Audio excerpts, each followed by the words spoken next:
কল্যাণী থেকে ফিরতে ফিরতে রাস্তার ধারে এরকম সুন্দর একটা দোকান দেখলাম। তো আমরা দোকান থেকে মাটির জগ কিনলাম, যেগুলো আমাদের কলকাতায় পাওয়া যায় না। আমাদের সাথে আছে দোকানের মালিক দাদা, দোকানের নাম মৃৎ মৈত্রী। দাদা তোমার নাম? আমার নাম সুজয় পাল।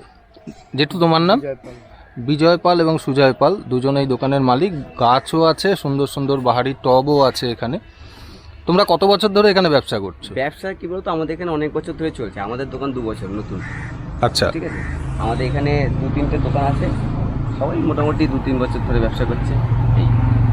আর সারা বছরই তো মোটামুটি ব্যবসা? আমাদের এখানে আগে এই টবের ব্যবসাটা খুব কম ছিল। আগে ছিল আমাদের এখানে তুবড়িবাজির ব্যবসা। বুঝলে, তুবজি যে খোল ছিল ওটা এখন ব্যবসা হতো।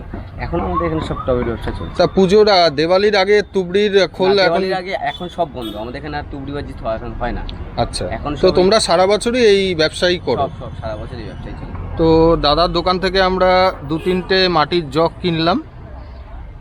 দাদার কন্ট্যাক্ট নাম্বার আমি দিয়ে দেবো।